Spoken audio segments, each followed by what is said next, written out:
Assalamu alaikum dear student. Today we start the new unit number 12 on paper second for paper second chemical equilibrium. ठीक है, जैसा कि हमने last unit adsorption and colloid complete किया, आपके paper second की ये थर्ड यूनिट होगी, यूनिट नंबर 12. ठीक, उसका लेक्चर नंबर 1 है.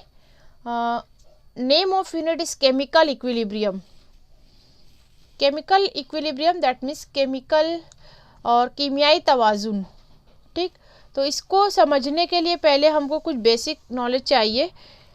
जैसा कि पहला हम देखेंगे रिवर्सिबल एंड इरिवर्सिबल रिएक्शंस क्या होती हैं. ठीक, कुछ जो होते हैं रिएक्शन फिजिकल होते हैं, फिजिकल चेंज होता है. कुछ चेंज का मतलब ही होता है ए केमिकल रिएक्शन, और इस चेंज को हमने कहा रिएक्शन. रिएक्शन मीन्स क्या होता है, किसी चीज़ का बदल जाना. जैसे यहाँ पर मैंने ए और बी लिया, अगर वो दे देता है सी और D, that is called a reaction और a change. A plus B is convert into C plus D. It is the example of chemical reaction, और simple it is a reaction. ठीक, तो कुछ रिएक्शन में ऐसा होता है कि सी और डी मिलकर वापस से ए और बी बना देते हैं. ठीक, ऐसे रिएक्शन को हम कहते हैं रिवर्सिबल रिएक्शन. ठीक, पहली टाइप देखेंगे हम, what is meaning of reversible reaction. ठीक, तो यहाँ पर क्या हुआ, this C and D reverse back, इस तरह इसको शो करेंगे, convert into A and B. ठीक, जैसा कि हम कुछ एग्जांपल से देखेंगे इसको हम. See that this is the irreversible reaction. Now see reversible reaction, when we combine hydrogen gas plus iodine, it is actually liquid होता है लेकिन हम इसके वेपर से लेंगे. हाइड्रोजन और आयोडीन को मिलाने पर हाइड्रोजन आयोडाइड बनता है, 2 mole of HI which is also a gas. यहाँ पे ब्रैकेट में जो है वो इस सब्सटेंस की स्टेट बता रहा है. गैस होगा तो जी लिखेंगे, लिक्विड होगा तो स्मॉल एल लिखेंगे, और सॉलिड होगा तो एस लिखेंगे. ठीक, तो ये रिएक्शन है. एक रिएक्शन में एक एग्जांपल बता रही हूँ रिवर्सिबल रिएक्शन की, कि हाइड्रोजन और आयोडीन गैस को जब मिलाया गया तो ये हाइड्रोजन आयोडाइड देता है. ठीक, गैसियस फॉर्म में. लेकिन यही जो है, ये दोनों गैसेस वापस से सेपरेट होकर हाइड्रोजन और आयोडीन अलग अलग मॉलिक्यूल्स दे देते हैं. This is the example of reversible reaction. ठीक, रिवर्सिबल रिएक्शन को या तो इस तरह शो किया जाता है, ठीक, या फिर symbol for representing the reversible reaction, या फिर आप दोनों इस तरह, इस दोनों हेडेड एरो इस तरह बता दो. ठीक, दोनों भी तरीका सही है, लेकिन दोनों को इक्वल रखना है. ऐसा ना हो कि एक छोटा हो एक बड़ा हो. This is not the symbol for reversible reaction. और इसको इक्वल क्यों कहा जाता है, इसको इक्विलिब्रियम कहा जाता है. Equilibrium that means the forward reaction is equal to backward reaction. ठीक, इसलिए इसको इक्विलिब्रियम भी कहा जाता है. द फॉरवर्ड रिएक्शन मतलब यहाँ पर hydrogen iodide, hydrogen plus iodine convert होता है हाइड्रोजन आयोडाइड. ठीक, ये हुई फॉरवर्ड रिएक्शन. दूसरा, यही ऊपर के इस पे हम लिख सकते हैं एरो पर, फॉरवर्ड रिएक्शन. ठीक, one left to right, but twice hydrogen iodide convert into a hydrogen gas and iodine gas. This is called a backward reaction. इसको कहा जाएगा बैकवर्ड रिएक्शन. दोनों इक्विलिब्रियम में है, दोनों मतलब उनका रेट ऑफ रिएक्शन, इक्विलिब्रियम का मतलब होता है they are rate of reaction is equal, rate of forward reaction is equal to backward reaction. ये आगे हम और डिटेल में देखेंगे. अभी आप सिर्फ इतना मीनिंग समझ लो कि रिवर्सिबल रिएक्शन किसको कहते हैं. मैं एक एग्जांपल और लेती हूँ, एग्जांपल सेकंड. ठीक, एसिटिक एसिड. ये आपको भी थोड़ा फार्मूला वगैरह समझने में, लिखने में दिक्कत होगी, आप इसको प्रैक्टिस कीजिए. अब ये पानी में हल करना है, इसको हम एक्वियस लिखेंगे इस तरह ब्रैकेट में.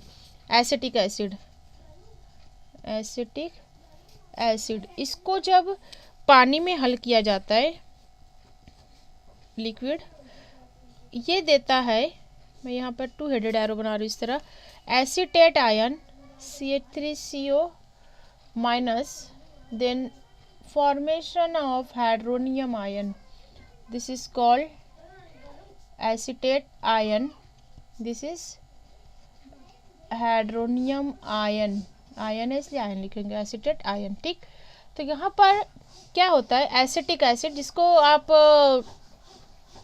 कॉमनली यूज़ करते हो, हमारा जो वाइट विनाइजर होता है, सफ़ेद सिरका, it is nothing but the acetic acid, उसको पानी में इसको डाइल्यूट करते हैं हम, तो एसीटेट आयन और हाइड्रोनियम आयन बनता है। लेकिन ये दोनों जब आपस में वापस से मिलते हैं, इनका जब कॉन्सेंट्रेशन बढ़ जाता है तो ये रिवर्स बैक हो जाते हैं, इक्विलिब्रियम में पहुंचते हैं, वहाँ पर ये दोनों फिर से ये एसीटेट आयन हाइड्रोजन को यहाँ से एक्सेप्ट करके एसिटिक एसिड और वाटर बनाता है। It is the type of reversible reaction.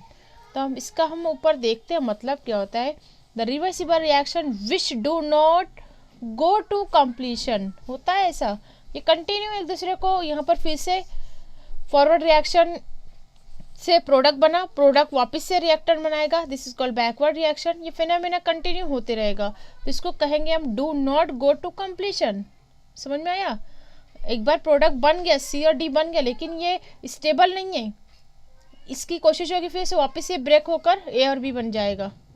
And occur in both the direction. ठीक, this is the called occur in both the direction simultaneously. Simultaneously मतलब एक के बाद दीगरे, इसको कहेंगे एक के बाद एक, ये सी डी बनेगा, वापस से ए बी बन जाएगा, आर कॉल्ड रिवर्सिबल रिएक्शन।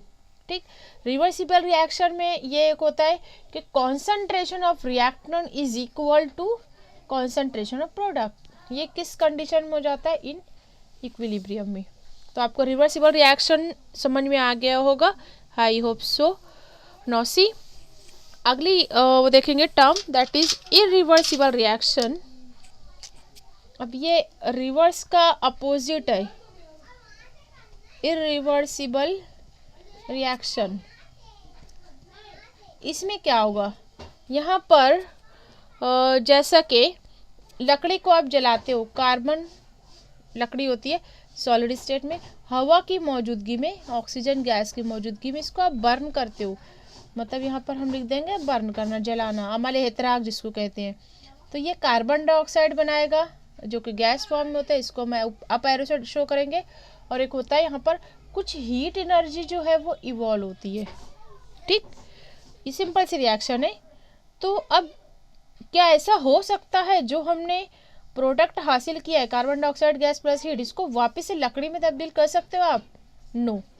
तो यहाँ पर इसको हम कहते हैं this reaction is example of irreversible reaction. Okay, in this reaction there is not reverse the reaction. This reaction is indicated by one headed arrow like that pointing towards the product in chemical equation. ठीक, it never proceed in both direction.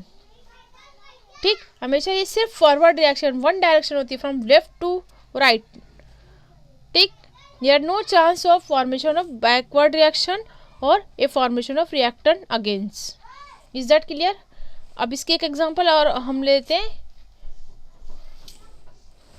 Potassium oxychloride, it is A solid. इसको भी heat करने पर ये देता है potassium chloride plus oxygen gas. Okay, this is solid, this is solid. इसको भी अमल एहतराक करने पर ये देता है पोटेशियम क्लोराइड, एक सॉल्ट देता है और ऑक्सीजन गैस इवॉल्व होती है। तो इस रिएक्शन को भी हम कहेंगे that is irreversible reaction. Is that clear? That performing only one direction. ठीक, इसको हम सिंगल हेडेड एरो से शो करेंगे और इसमें जो है इक्विलिब्रियम अटेन नहीं होता है। राइट, अब एक एग्जांपल हम ऐसी लेते हैं जो दोनों शो करता है। ठीक, ये तो इरिवर्सिबल की एग्जांपल है। यहाँ पर आप इसको किस तरह लिख सकोगे, विच डू नॉट और विच occur only in one direction, irreversible reaction which occur only in one direction, right? From reactant to product, किस डायरेक्शन में? फ्रॉम रिएक्टेंट, जो आमिल अशिया होती है उनको रिएक्टेंट कहते हैं, जो हासिल अशिया होती है उसको प्रोडक्ट कहते हैं, राइट? अभी नंबर ऑफ रिएक्टेंट हो सकते हैं, नंबर ऑफ प्रोडक्ट्स हो सकते हैं, ठीक? Reaction is chemically represented in this direction. अब मैं एक ऐसे एग्जांपल लेती हूँ जो दोनों शो करती हो, रिवर्सिबल भी और रिवर्सिबल भी। Just see that general representation, पहले ए रिएक्शन लेती हूँ, कैल्शियम कार्बोनेट, ठीक? ये सॉलिड है। कैल्शियम कार्बोनेट मतलब हमारा जो चौक होता है, इसको जब मैंने हीट किया, heat in A open container, it give calcium oxide plus carbon dioxide, ठीक? ये भी गैस है, या पैरो से इस तरह शो कर सकते हैं। कैल्शियम कार्बोनेट को जब गर्म किया गया खुले ओपन कंटेनर में, तो हीट मतलब उसको गर्म करना, तो ये देता है कैल्शियम ऑक्साइड और कार्बन डाइऑक्साइड गैस इवॉल्व होती है, ठीक? ये ओपन कंटेनर, यहाँ पर आप लिख सकते हो that occur in open container. क्या फर्क पड़ता है इसको हम आगे देखेंगे। It is simple example of reversible reaction, okay? अब मैं क्या करती हूँ, इसी कैल्शियम कार्बोनेट को इसको टाइट कर देती हूँ और क्लोज कंटेनर में लेती हूँ, तो ये दे देता है same product, forward reaction, backward reaction. क्या देता है ये?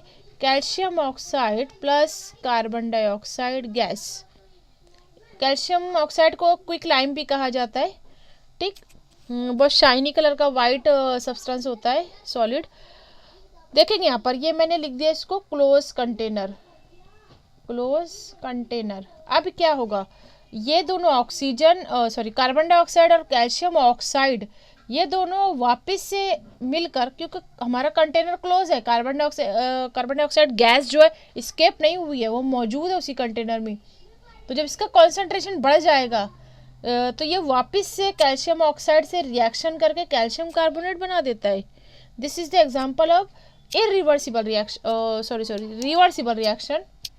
This is example of reversible reaction.